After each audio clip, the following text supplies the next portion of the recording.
Hello, friends, fiends, and fellow UBTubers, and welcome to episode 689 of the Daily Comic and Collectible. Today, the collectible of the day is the Toybiz Toys, Marvel Comics, Fantastic Four series, Twirling Combat Staff, Mole Man with MOLOID Minion action figure.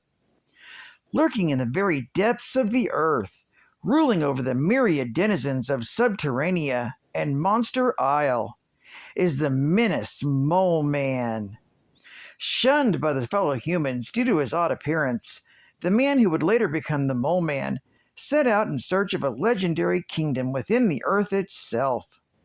And find it he did, and he soon set himself up as the leader of the MOLOIDs, small humanoid creatures who would do his bidding. In addition to his extraordinary intelligence, cunning, and fighting prowess with his staff, the Mole Man also controls a legion of giant monsters. Only a band of heroes as powerful as the Fantastic Four could hope to stop the Mole Man's invading hordes. This 6-inch scale action figure of the Mole Man is inspired directly from his look in the Fantastic Four comic book series. Mole Man is fully articulated for advanced posing and displaying in your Marvel Action Hour collection. Action figure even features a twirling combat staff for real-life action moves. Just place the staff in Mole Man's right arm and turn clockwise to wind, then press the button on his arm to release his spinning action. Mole Man is part of the Fantastic Four's Marvel Action Hour collection, and includes the Mole Man action figure, his staff, and the MOLOID Minion figure. Mole Man comes in a hanging blister card package and was released in 1994 by Toybiz Toys. Now, the comic of the day is the Fantastic Four, Volume 1, Issue Number 1, with a cover date of November 1961. Of course, I only have a facsimile. With story by Stan Lee, art by Jack Kirby, and cover by Jack Kirby. This issue is titled The Fantastic Four. The story opens when a shadowy figure fires a flare out of a window, and the flare forms the words, The Fantastic Four.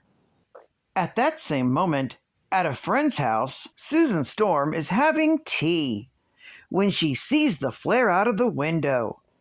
She suddenly turns invisible, gets into an empty cab, and then offers the surprise driver a banknote when she reaches her destination.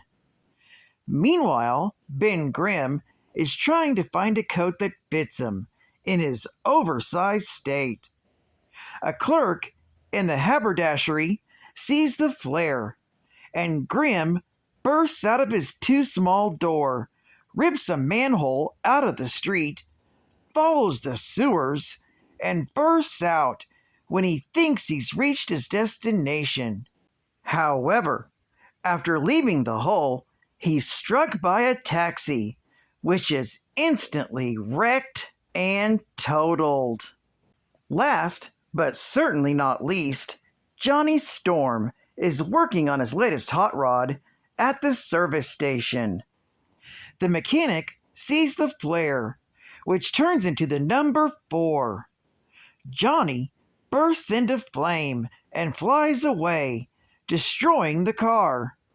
The authorities suddenly start treating him as an enemy and attack, so he reluctantly melts the jets that come after him. A nuclear heat-seeking missile then locks onto him, and just as Johnny's flame starts to fade, an impossible long pair of arms grab the missile and throws it out to sea. Johnny's fortunate savior is the same man who fired the flare in the first place. He greets Susan, Ben, and Johnny with the words, "There is a task that awaits us, a fearful task." But how did these four people become so fantastic? We flash back to how this whole debacle began. To beat the communists to the space race, scientist Reed Richards, sister and brother Sue and Johnny Storm, and pilot Ben Grimm sneak aboard a rocket. Ben had warned the others about needing sufficient shielding for cosmic rays, but Sue, challenging his courage, persuaded him to fly.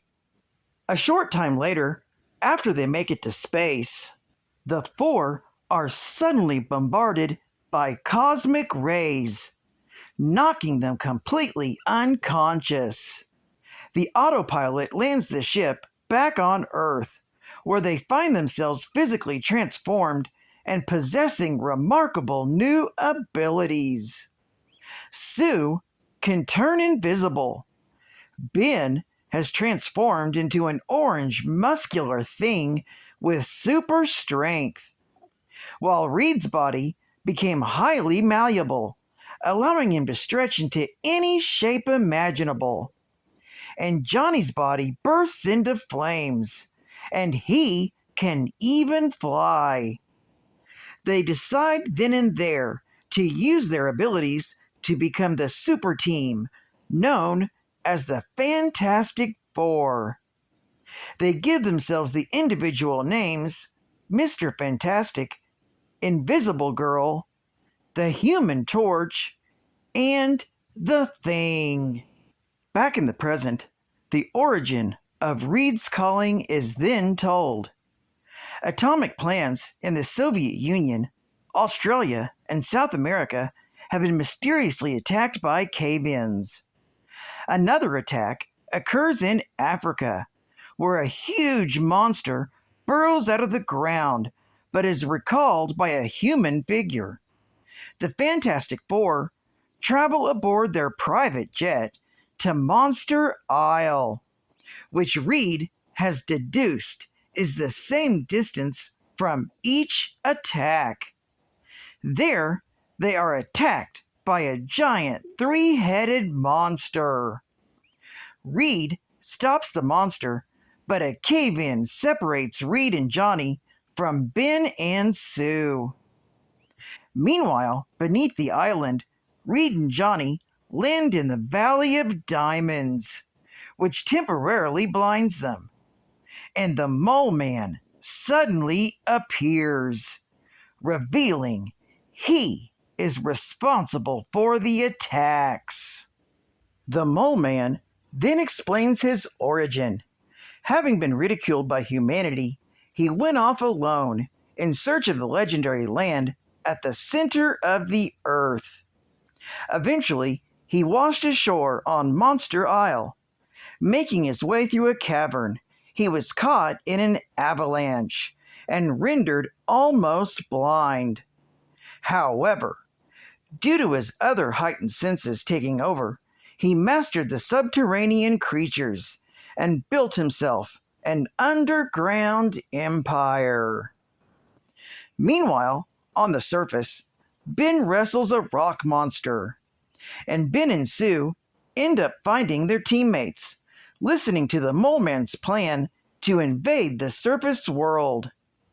He sends his monster army against the Fantastic Four.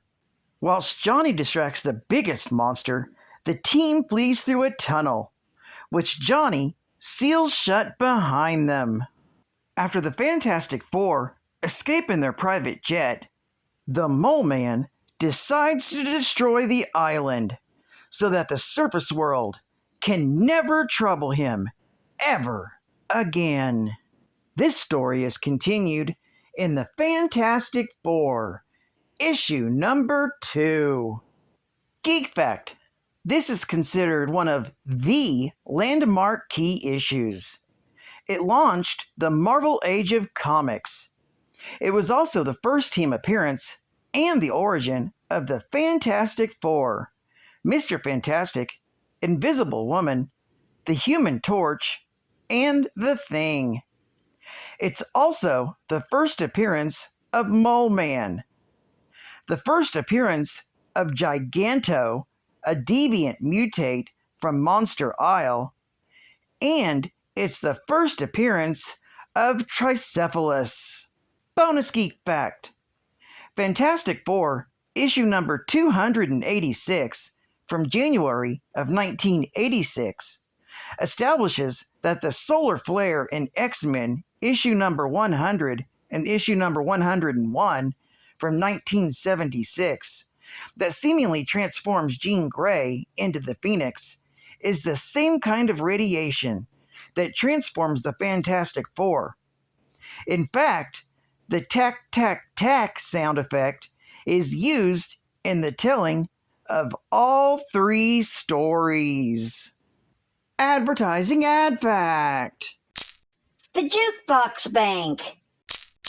The swingin'est way to save. It actually plays real music. It takes pennies, nickels, dimes, and even quarters. Has a foolproof mechanism and requires no batteries. All metal construction, and it's built to last. All for only $1.98. Mail your coupon today. Y'all come back now, you hear? And final geek fact. The Mole Man was originally Harvey Rupert Elder, an American nuclear engineer and explorer. Elder was socially shunned due to a combination of his abrasive personality and his homely dwarvish appearance. Furthermore, his fellow explorers ridiculed him for his eccentric, crackpot theories regarding a hollow Earth. In 1956, while following the group of explorers called the Monster Hunters, he stumbled upon Monster Isle, which was at the time a base of the deviant warlord Crow. When Elder fell into a massive cave leading deep into the underground realm of Subterranea, he decided his theories had finally been vindicated. However, his eyes were permanently damaged when he gazed directly in the Valley of Diamonds. Partially blind and apparently secluded from the surface world forever, Elder dubbed himself the Mole Man and began exploring his new home. He eventually became the ruler of the branch of Subterraneans now known as the MOLOIDs, and the ruler of much of Subterranea and the caverns of Monster Isle. He used the deviant-derived creatures and technology that he found in Subterranea to strike back at the outer world in numerous attempts to rule or humble the world that had rejected him. Well, I'd like to thank you for joining me for another Daily Comic and Collectible, and I hope to see you again Wednesday. This is Cutpan Comics Man, and I'll catch you on the flip, baby. Over and out.